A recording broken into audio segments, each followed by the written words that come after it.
I don't think those kids ever miss those kicks, Jack. You're No, over there celebrating. They do all the cheering. time. No, they do all the time. And they're saying it was no good. The review's up. He's saying it was no good. That looks like it went over to me. That's in that all looks day. Like it went over to me. Let's see here. Have you guys ever tried to that's take a field goal before? I have not. I've tried, but like not really tried. So I could kick a field goal, but my dad's from Ireland, so that's just soccer. Gotcha. It looks like you have a soccer jersey on right now. I do. Liverpool. Oh. I am Charlie Houston. That's Jack Pembroke over there. And that is Emily Oberst joining us from WASA, Wisconsin Adaptive Sports Association with Marquette University. And we are Wisconsin Sports Weekend, live from Wisconsin Sports Radio Network, powered by the Potawatomi Sportsbook. And we are presented by Apollo Cafe, Milwaukee's Greek superstar flavor, right there on historic Brady Street. So, like you just heard, Emily is on the show here with us today. We're also joined by Tony Sabel. Did I say your name right, Tony? Sabel, but that's Sabel. okay. All right. I got it now. I'm locked in, Tony. Thank you so much for joining us. Both of these lovely people are joining us from WASA, again, like I mentioned. And today they have a try-it going on from 4 to 6 at the Wellness and Health Fair Recreation Center at Marquette University. It's free to join for anybody that would love to come out, try out wheelchair basketball, wheelchair rugby, wheelchair lacrosse, and adaptive pickleball. It should be a lot of fun. Come out, meet Tony, meet Emily. You guys, this is something that it seems like you've been trying to do for a while now. Emily, when did this start at Marquette? And then how has it grown since you've started with it? Yes, so I've been with WASA as a staff member for a few months, but I am actually been in our program for 10 years as a wheelchair basketball player. So WASA was founded in 2015, and we developed this partnership with Marquette about 5 years ago. And the partnership has just been amazing. Our wheelchair basketball team actually wears the Marquette Golden Eagles jerseys, the same as their college team. Awesome. And our wheelchair lacrosse team is actually coached by the able-bodied college athletes at Marquette. So we formed this amazing partnership. We're so excited to flourish more on that tonight at the Triad and just invite everybody, all abilities, free event to just try adaptive sports and really embrace how thrilling and competitive the sports are. Because a lot of people, you don't get a chance to, sit in a wheelchair and play some sports very often. Right.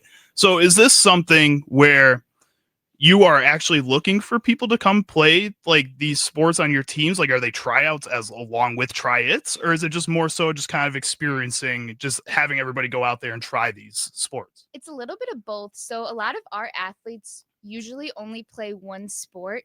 Our seasons are really long. So this kind of gives the opportunity for our own WASA athletes to try other sports along with the community, just trying adaptive sports. Most likely for the first time, we're going to have the Marquette women's basketball team there, lacrosse team, boxing team. So it's going to be awesome. So it's just a mix of everybody coming together in the adaptive community. Talking with Emily Oberst and Tony Sabel of WASA at Marquette University. It is Wisconsin Sports Weekend on the Wisconsin Sports Radio Network. Studios powered by the Potawatomi Sportsbook. I'm Charlie Houston. That's Jack Pembroke over there. Tony, I want to turn over to you, my man. So you are on the rugby side of things. When did you get into rugby, playing wheelchair rugby, and what has it meant to you since you started playing?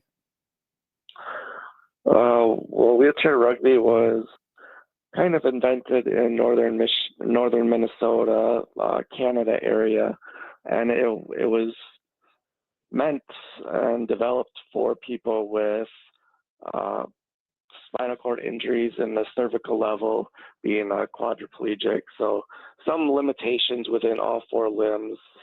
And I started playing in 2009, about 2 years after my injury from a C5 snow tubing accident. And really for me, it's just been a continuous path and growth as learning how to live with a high spinal cord injury, and you just keep on learning new things and trying new stuff from your adaptive teammates, and it's a great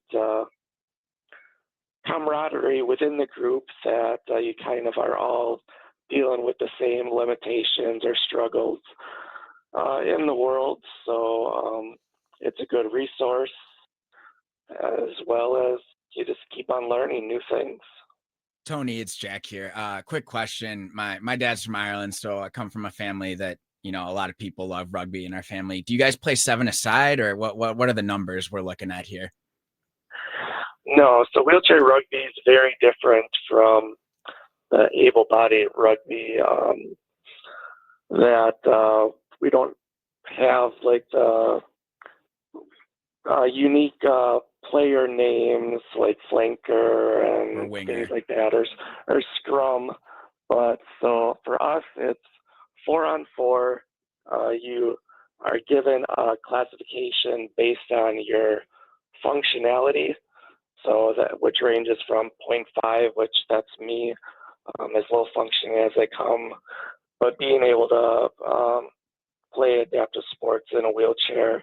And then your 3-5s would kind of be like your quad amps,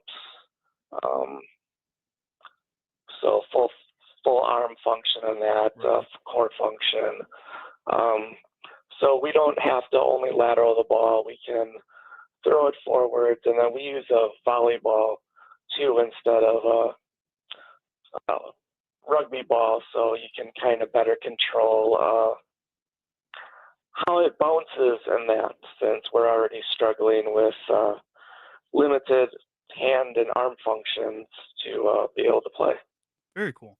Tony, so I know rugby can be a little bit of a more physical sport, and I would assume even in wheelchair rugby, you guys are banging around with each other to some degree. What is that kind of like? And then how do they kind of referee that? How does the rule changes in that aspect change from regular rugby to wheelchair rugby? Well, I'm not too familiar with regular rugby rules. Okay. So, yeah, it's, as a rugby player, I may be a little biased. Emily can tune into that more, but you know, I think it's definitely the most aggressive of the wheelchair sports. That as long as it's chair-to-chair contact, or if you're trying to strip the ball away from someone's lap, all that contact is allowed. It's just you're not supposed to punch or hit your other players, but full wheelchair contact. So we're popping tires. We have spare tires on the side that we'll pause the game for an equipment break and get a new tire, or if you hit people right, you flip them or sometimes yourself over. And so we'll pause the game, and our equipment crew will come out and help flip us back upright, because unlike many of the other sports, we can't flip ourselves back upright like you might see in the other sports. But yeah, just maybe a quick adjustment, and then go. Thankfully, like in rehab, you learn to tuck your head so you don't bang it, and then you also learn to cover your face, because a lot of people get knocked out by their knees or legs coming at you.